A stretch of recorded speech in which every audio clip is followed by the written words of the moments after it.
Another sets of gender-related topics ang atid namin sa inyo ngayong Huwebes. Pag-usapan po natin ang gender sensitivity na hanggang ngayon ay hindi pa rin ina-absorb na marami sa atin. So ano pa bang hinihintay natin? Let's G for G-Terms.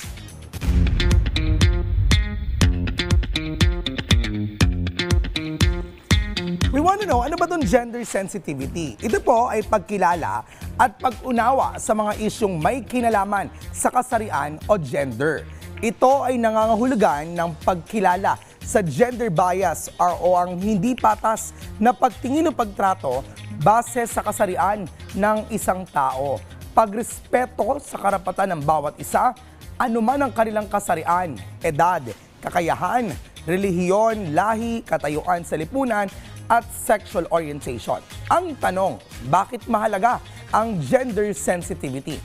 Ang gender bias po ay hadlang sa pag-unlad. Kapag may diskriminasyon batay sa kasarian, nawawala ang oportunidad ng mga tao na maabot ang kanilang potensyal. Hindi sila epektibong miyembro ng lipunan. Ang gender bias ay nakaapekto sa karapatang pantao. Ayon po sa Universal Declaration of Human Rights, ang diskriminasyon base sa kasarian ay labag sa batas. Ito ang pundasyon ng karapatang pantao.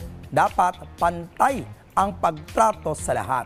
Paano masasabing gender sensitive ang isang tao? Nirerespeto ang bawat individual, anuman ang kanilang edad, kapansanan, pananampalataya, pinagmulang rehiyon, katayuan sa lipunan, kasarian at gender identity. Nakikinig at nagpapahalaga sa opinyon ng iba, babae man o lalaki. Tinitingnan ang kakayahan, hindi kasarian. Ano ba mga hamon at takbang sa paglutas nito? Kailangang maturuan ang mga tao kung paano balansehin ang gender roles sa lipunan dahil ito'y likha lamang ng kultura at tradisyon at hindi natural o likas. Kapag pagpakilala sa mga issue ng kababaihan at kalalakihan. Sa development planning kasi, hindi pwedeng isantabi ang gender issues. Dapat isama ito sa paggawa ng mga programa. Pagkilala sa kontribusyon ng kababaihan. Madalas ay hindi nabibigyang halaga ang trabaho ng kababaihan. Ito'y dapat itama. Ang gender sensitivity ay seeing, tignan kung ano talaga ang ginagawa ng babae at lalaki, hindi base sa assumptions. Hearing, pakinggan ang pangangailangan at pananaw ng bawat isa. Counting, pahalagahan ang gawain ng kababaihan. Respecting, igalang ang karapatan at boses ng lahat.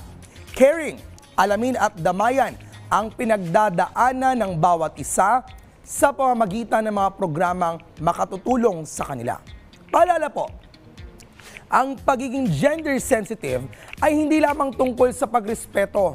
Ito rin ay pagtatama ng maling kaisipan, pagbibigay ng pantay na oportunidad at pagpapalago ng isang makatao at makatarungang lipunan. Yan muna ang mga salitang hatid namin sa inyo this Thursday. Abangan ang iba pang terms na ihatid namin sa inyo next week.